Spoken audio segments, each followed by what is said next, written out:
it wasn't a huge, I don't think she moved the ball that much forward. I don't think there's a policy separation that they've created with Biden. Obviously, she gave a kind of personal defense of him. Now, you might not like the way she answered him, but she answered him as a capable, qualified leader. And I do think she moved the ball forward a little bit. You know, maybe she didn't score a touchdown. I think the two biggest issues coming out of Biden for her are the economic policies, which she clearly wants to embrace, but also the immigration policies. Dana asked her if she had anything to say about what they did for 3.5 years leading up until the back and forth this year. Completely sidestepped it, did not answer it. She goes back to her time as Attorney General.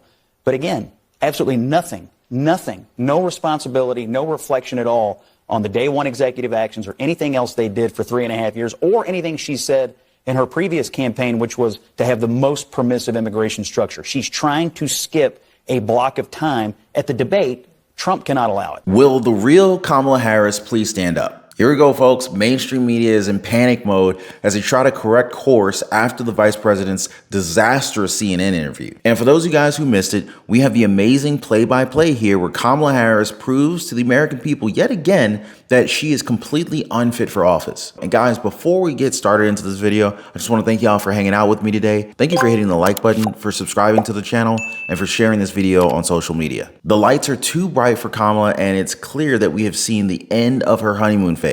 So this interview with CNN is further proof that she has no idea what's happening around her, especially when she doesn't have a teleprompter ready to tell her what to say next. Here's a glimpse of the real Kamala Harris. He even called for termination of the United States Supreme, the supreme land of our nation, the United States Constitution. What was that? I'm guessing she's really taking some notes from President Biden when it comes to public speaking, because none of us understood what the heck she was even talking about. And it wasn't enough that Kamala Harris had Tim Walz there to hold her hand. CNN's Dana Bash also threw some softball questions while providing the VP with some answers herself. You can't make this stuff up, guys. She literally gave the vice president multiple choice questions and then provided the answers after asking. Month running scared, Kamala did an interview and brought her babysitter. How should voters look at some of the changes that you've made, that you've explained some of here in your policy? Is it because you have more experience now and you've learned more about the information? Is it because you were running for president in a Democratic primary? And should they feel comfortable and confident that what you're saying now is going to be your policy moving forward? Dana, I think the most important and most significant aspect of my policy perspective and decisions is my values have not changed. You mentioned the Green New Deal. I have always believed, and I have worked on it, that the climate crisis is real, that it is an urgent matter to which we should apply metrics that include holding ourselves to deadlines around time.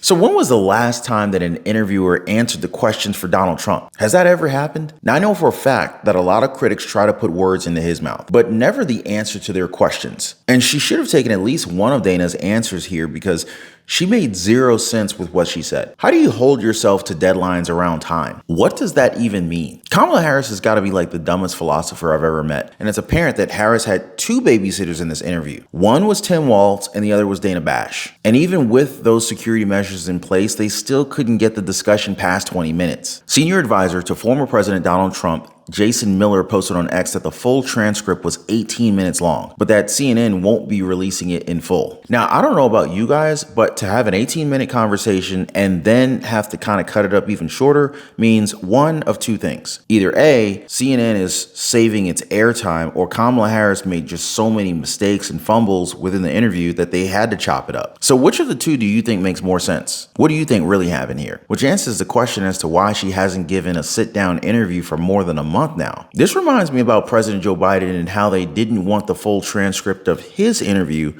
with special counsel Robert Hur to be released as well. Does this mean that she's just as bad, if not worse, than President Joe Biden when it comes to speaking? You can only imagine how bad this thing went by what CNN has already released. During the Biden-Harris administration, there were record numbers of illegal border crossings. Why did the Biden-Harris administration wait 3.5 years to implement sweeping asylum restrictions?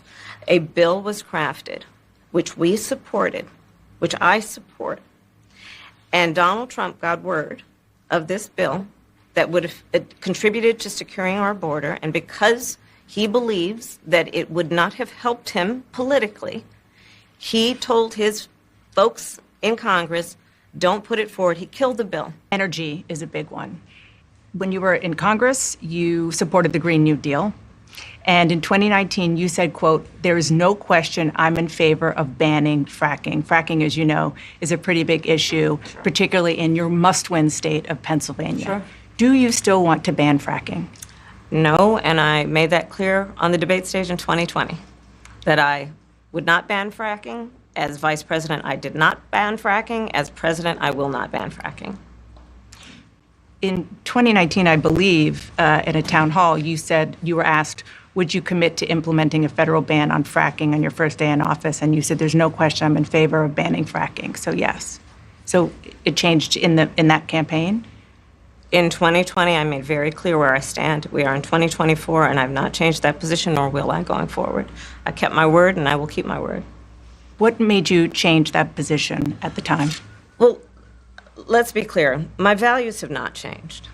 And this is just a small fraction of the entire interview. So first of all, Trump hasn't been in office for more than 3 years. Yet Harris insists that he's the cause of the crisis at the border, even though Dana distinctly said that they waited 3.5 years to come up with something. It's also kind of funny how she insists that her values haven't changed when it comes to fracking. And yet her answer is now completely different from 2019. Am I the only one who's confused here? Because she's not making a whole lot of sense. She's literally contradicting her own words from the past. She's also one step closer to getting her hair dyed blonde, as she's now saying that she's finishing the border wall. The same wall that she said that was a vanity project for Donald Trump. Kamala Harris has spent decades fighting violent crime. As a border state prosecutor, she took on drug cartels and jailed gang members for smuggling weapons and drugs across the border. As vice president, she backed the toughest border control bill in decades. And as president, she will hire thousands more border agents and crack down on fentanyl and human trafficking. Fixing the border is tough. So is Kamala Harris. But if you take a look at that ad, one thing that I found striking is if you look, and I think we have the images here, there are at least 3 points in that ad that show the border wall, Donald Trump's border wall. Is it now the position of the Democrats that they favor the border wall? Well, you can ask the Harris campaign about that ad. That's the first that I've seen it. So she's lining her policies up with that of the former president's. Is she after J.D. Vance's job at this point? And this whole flip-flopping is just something that's very concerning. It's honestly surprising to see that CNN actually showed this part of the interview, because it shows that Kamala Harris isn't as trustworthy as we would like her to be, as evidenced by her complete 180 on different policy positions, because she knows that they're unpopular with the voters. Now, speaking of which, would it surprise you to know that even her own voters aren't aware of what she's accomplished these past 3 years or so? Make sure you guys watch my previous video here where I cover this and how ABC News is on damage control because of the VP's constant flip-flopping. Now, as always, guys, I appreciate you guys for keeping yourselves informed. I'll catch you on the next one.